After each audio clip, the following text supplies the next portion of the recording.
ಜೆಡಿಎಸ್ಗೆ ಇನ್ನಷ್ಟು ತಾರಾ ಮೆರುಗು ಬಂದಿದೆ. ಯಾಕಂದ್ರೆ ಮತ್ತೊಬ್ಬ ನಟಿ ಮಾಳವಿಕಾ ಇವತ್ತು ಜೆಡಿಎಸ್ಗೆ ಸೇರ್ಪಡೆಯಾಗ್ತಿದ್ದಾರೆ. ಈ ಸಂಬಂಧ ಸುವರ್ಣ ನ್ಯೂಸ್ ಜೊತೆ ಎಕ್ಸ್ಕ್ಲೂಸಿವ್ ಮಾಹಿತಿಯನ್ನು ಹಂಚಿಕೊಂಡಿರುವಂತಹ ಮಾಳವಿಕಾ ತಮ್ಮ ಈ ನಿರ್ಧಾರದ ಹಿಂದಿನ ಹಿನ್ನೆಲೆಯನ್ನು ತಿಳಿಸಿದ್ದಾರೆ. ಬನ್ನಿ ಆ ಚಿಟ್ ಚಾಟ್ ನೋಡೋಣ. ಕಿರುತೆರೆ ಹಿರಿತೆರೆಯ ಕಲಾವಿದೆ ಮಾಳವಿಕಾ ಅವಿನಾಶ್ ಈಗ ರಾಜಕಾರಣಿಯಾಗಲಿಕ್ಕೆ ಸನ್ನದ್ಧರಾಗಿದ್ದಾರೆ. ಇಷ್ಟರಲ್ಲೇ ಅವರು ಒಂದು ಪ್ರಾದೇಶಿಕ ಪಕ್ಷವನ್ನು ಕೂಡ ಸೇರ್ಕೋತಿದ್ದಾರೆ. ನೇರವಾಗಿ ಅವರಿಂದಲೇ ಕೇಳಿ ತಿಳಿಯೋಣ ಅವರ ಉದ್ದೇಶ ಏನು, ಹಾಗೆ ಅವರ ಚಿಂತನೆ ಏನು ಅನ್ನೋದನ್ನು. ಮಾಳವಿಕಾ ಅವರೇ, ಮೊದಲನೇದಾಗಿ ನಿಮಗೆ ಶುಭಾಶಯ. ಹಾಗೆ ನೀವು ಹಿಂದಿನಿಂದಲೂ ಕೂಡ ಹೇಳ್ತಾ ಇದ್ರಿ ರಾಜಕೀಯ ನನ್ನ ಆಸಕ್ತಿಯ ಕ್ಷೇತ್ರ ಅಂತ. ಆದರೆ ಈ ಸಮಯವನ್ನೇ ಆಯ್ಕೆ ಮಾಡಿಕೊಂಡು ರಾಜಕೀಯಕ್ಕೆ ಎಂಟ್ರಿ ಆಗ್ತಿರೋದು ಯಾಕೆ? ಹಾಗೆ ನೀವು ಯಾವ ಪಕ್ಷವನ್ನು ಆಯ್ಕೆ ಮಾಡ್ಕೊಂಡಿದ್ದೀರಿ?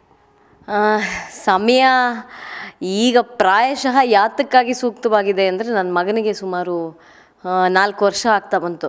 ಹಾಗಾಗಿ ಮಗನಿಂದ ಸ್ವಲ್ಪ ಬಿಡುವು ಸಿಗ್ತಾ ಇರೋದರಿಂದ ಇದು ಸಮಯ ಸೂಕ್ತ ಅಂತ ನನಗನ್ಸುತ್ತೆ.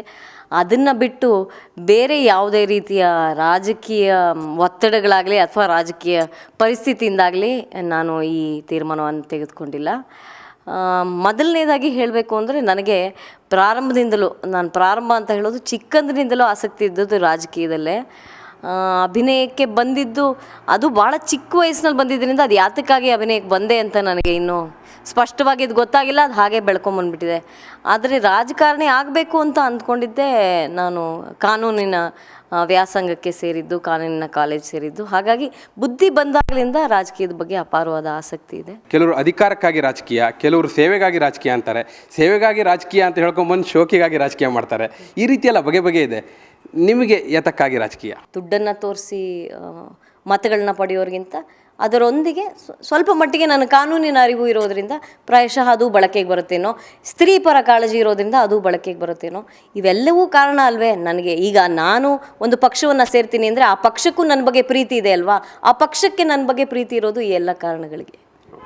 ಧನ್ಯವಾದ ಮಾಳವಿಕಾ ಅವರೇ. ಮಾಳವಿಕಾ ಅವರ ಫೇಸ್ಬುಕ್ ಪೇಜ್ನಲ್ಲಿ ಮತ್ತೂ ಒಂದು ಮಾತನ್ನು ನೋಡಿದೆ. ಪ್ರಜ್ಞಾವಂತರು, ಬುದ್ಧಿವಂತರು ರಾಜಕೀಯಕ್ಕೆ ಬರಬೇಕು ಅನ್ನುವಂಥ ಮಾತನ್ನು. ಅದಕ್ಕೆ ಬಹುಶಃ ಮಾಳವಿಕಾ ಅವರು ಅಂಥದ್ದೊಂದು ದೃಷ್ಟಿಯನ್ನು ಇಟ್ಕೊಂಡೇ ರಾಜಕೀಯಕ್ಕೆ ಪ್ರವೇಶ ಮಾಡ್ತಾ ಇದ್ದಾರೆ. ಸುವರ್ಣ ನ್ಯೂಸ್ 24/7 ಅವರಿಗೆ ಶುಭಾಶಯವನ್ನು ಹಾರೈಸುತ್ತೆ. ಹಾಗೆ ಅವರು ಇದನ್ನು ವೃತ್ತಿಯಾಗಿ ಸ್ವೀಕರಿಸಿ ಅದನ್ನು ಅಚ್ಚುಕಟ್ಟಾಗಿ ನಿರ್ವಹಿಸ್ತೀನಿ ಅನ್ನೋ ಮಾತನ್ನು ಹೇಳಿದ್ದಾರೆ. ಹಾಗೆ ನಿರ್ವಹಿಸಲಿ ಅನ್ನೋದು ನಮ್ಮ ಆಶಯ. ಕ್ಯಾಮರಾ ಪರ್ಸನ್ ಅನಿಲ್ ಜೊತೆ ವೀರೇಂದ್ರ ಒಪ್ಪಂದ, ಸುವರ್ಣ ನ್ಯೂಸ್ 24/7 ಬೆಂಗಳೂರು.